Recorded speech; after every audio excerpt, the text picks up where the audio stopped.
Reflexive math के साथ मैं हूं नजर शेख। क्वेश्चन है हमारे पास 9 exercise 1.5 find the modulus and argument of given complex number z is equal to -2 iota. तो हमने इस कॉम्प्लेक्स नंबर का मॉडुलस भी कैलकुलेट करना है और आर्गुमेंट भी कैलकुलेट करना है।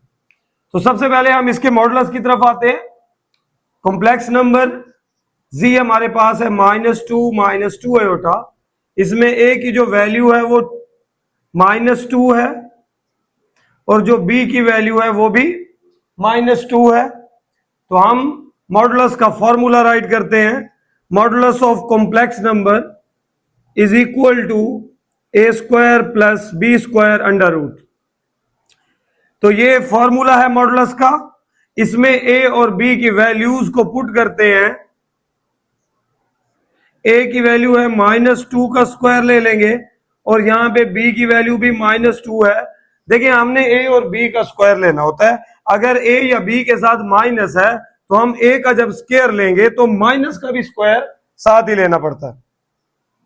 तो -2 का स्क्वायर लेंगे तो -2 मल्टीप्लाई -2 माइनस माइनस प्लस 2 2 4 और -2 का स्क्वायर 4, क्योंकि स्क्वायर जब आता है तो माइनस के स्क्वायर का माइनस का जो स्क्वायर होता है वो प्लस हो जाता है।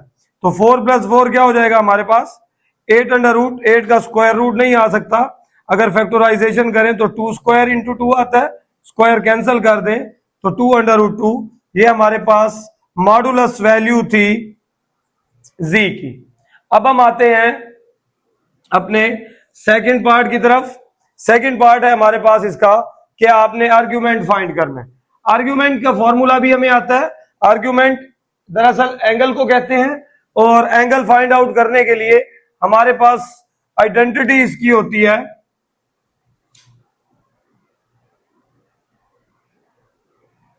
आर्ग्यूमेंट ऑफ z, जिसे कि हम थीटा भी कहते हैं या अल्फा भी कह सकते हैं, वो इक्वल होता है हमारे पास tan inverse b/a। Modulus value b की भी लेनी है और a की भी लेनी है। तो सबसे पहले हम इस तरफ आते हैं और आर्ग्यूमेंट फाइंड करते हैं। आर्ग्यूमेंट ऑफ z निकालते हैं, मीन के थीटा फाइंड आउट करते हैं। तो theta is equal to tan inverse modulus value of b, मतलब b की एब्सोल्यूट वैल्यू लेनी है। Absolute value of b over absolute value of a। Minus नहीं लेंगे या माइनस लेंगे तो मॉडुलस उन्हें क्या कर देगा, प्लस कर देगा। तो -2 की मॉडुलस वैल्यू जो है ली जाएगी और नीचे भी -2 की मॉडुलस वैल्यू ली जाएगी। तो थीटा हमारे पास आता है tan इनवर्स 2/2। ये कैंसल, मॉडुलस वैल्यू में या एब्सोल्यूट वैल्यू में माइनस नहीं आता, तो ये हमारे पास बनेगा tan इनवर्स 1। थीटा हमारे पास आता है tan इनवर्स 1 करें तो 45 डिग्री आता है, या इसे हम क्या कहते हैं π/4 कहते हैं। लेकिन बुक के अंदर हमारे आर्गुमेंट जो है वो ये नहीं दिया हुआ, बुक के अंदर आंसर चेंज है। तो हम अपने आंसर को उस तरफ कैसे ले जाएंगे और उधर ले जाने की वजह क्या है। तो हमारे पास असल में ये होते हैं 4 क्वाड्रेंट्स। इन 4 क्वाड्रेंट्स में 0 से यहां तक क्या होता है π/2 होता है। π/2 से यहां तक पाई से ये 3π/2 और यहां तक 2π होते हैं। तो हमने अगर एंगल निकालना हो, हम सबसे पहले ये देखते हैं कि हमारा ये जो कॉम्प्लेक्स नंबर है ये किस क्वाड्रेंट में लाया करता है। ये किस क्वाड्रेंट में लाया करता है। इसमें a भी नेगेटिव है, b भी नेगेटिव है। तो आपको पता है a रिप्रेजेंट करता है x एक्सिस को और b रिप्रेजेंट करता है y एक्सिस को। तो यहां पे हमारा a भी नेगेटिव, b भी नेगेटिव, मतलब a negative is x axis भी नेगेटिव और y एक्सिस भी नेगेटिव होगा। तो हमारा ये जो कॉम्प्लेक्स नंबर है दरअसल ये लाए करता है -2 आयोटा क्वाड्रेंट नंबर 3 के अंदर, थर्ड क्वाड्रेंट। और थर्ड क्वाड्रेंट में जब हम फ्लो करते हैं तो थर्ड क्वाड्रेंट में जो एंगल लिया जाता है, थीटा लिया जाता है, वो हमारे पास होता है π+θ। इसमें जो एंगल की वैल्यू लेते हैं वो π+θ लेते हैं। अब π+θ जो है हम इस क्वाड्रेंट में लेंगे, क्योंकि यहां पे एज इट इज थीटा होता है, यहां पे आए तो यहां पे हम करते हैं पाई माइनस थीटा, यहां पे पाई प्लस थीटा और यहां पे 2 पाई माइनस थीटा किया जाता है। तो जिस क्वाड्रेंट में हमारा कॉम्प्लेक्स नंबर लाए करेगा हम उसी क्वाड्रेंट को इस्तेमाल करते हुए वहां से थीटा की वैल्यू निकालेंगे। तो थर्ड क्वाड्रेंट मीन पाई में ऐड करेंगे थीटा तो थर्ड क्वाड्रेंट आएगा। तो यहां पे हम अपना आर्ग्यूमेंट अगर निकालें तो हमें इसके अंदर क्या करना होगा, हमें इसके अंदर पाई ऐड करना होगा। पाई प्लस पाई बाय 4 करते हैं तो हमारा आर्ग्यूमेंट क्या आता है, एलसीएम ले ले, हमारे पास आता है 4 pi plus pi, final answer आता है 5 पाई ओवर 4 जो है ये हमारा फाइनल आंसर है। पाई बाय 4 जो है ये तो फर्स्ट क्वाड्रेंट के लिए होता है। अगर हमारा क्वाड्रेंट चेंज है, हम यहां पे देखेंगे हमारा क्वाड्रेंट चेंज है, देन हम ये एंगल की जो डिस्ट्रीब्यूशंस है और ये यूज करेंगे। क्वेश्चन नंबर 10 है हमारे पास, right the equation in Cartesian form if z is equal to x plus y iota. ये इक्वेशन है, हमने इसको राइट कर लिया है, इसे सॉल्यूशन, इसकी सॉल्यूशन की तरफ चलते हैं, सॉल्व करते हैं और इसे कार्टेशियन फॉर्म देते हैं जी।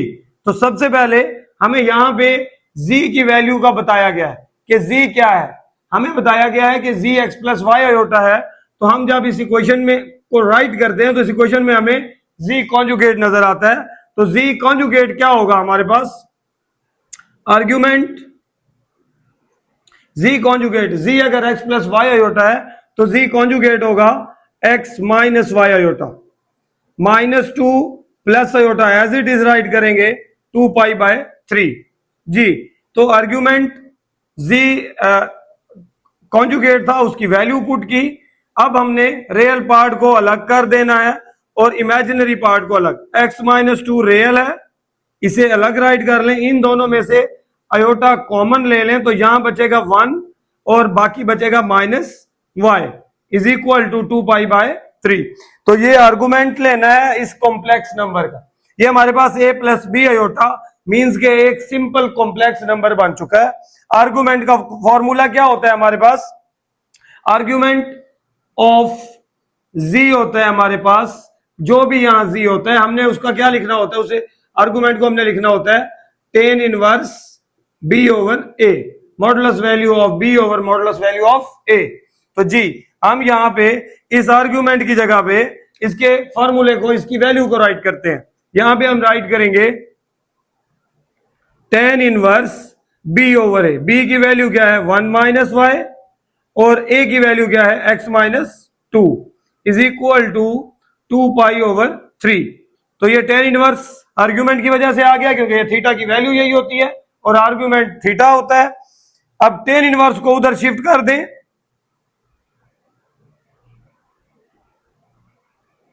tan उधर जाएगा तो इनवर्स खत्म हो जाएगा। tan 2 पाई बाय 3 को अगर डिग्री में कन्वर्ट करें तो 2 पाई की जगह पे 180 डिग्री, 3 6 आर 2 6 आर 120 डिग्री। तो ये हमारे पास आता है tan 120 degree, 1 minus y over x minus 2।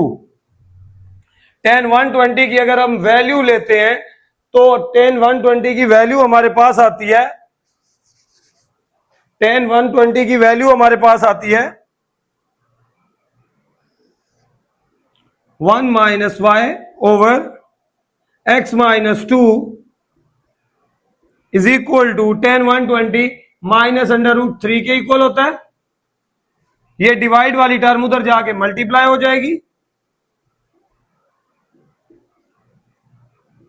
Multiply कर दे इसे 1 minus y minus under root 3x minus minus plus 2 under root 3, 1 को उधर शिफ्ट करें, y is equal to minus under root 3x plus 2 into under root 3 minus 1, minus को common ले लें, under root 3x plus 2 into under root 3 plus 1 minus y, minus से minus क्या हो जाएगा कैंसल, डायरेक्ट कैंसल नहीं कर सकते, पहले इन सब टर्म्स में से माइनस को कॉमन लेंगे जिसकी वजह से साइन चेंज हो जाएंगे और देन माइनस को माइनस से क्या कर दिया जाएगा कैंसल। तो हमारा फाइनल आंसर आता है y is equal to under root 3x plus 2 into √3 +1, ये हमारी जो है इक्वेशन आ चुकी है इन कार्टेशियन फॉर्म।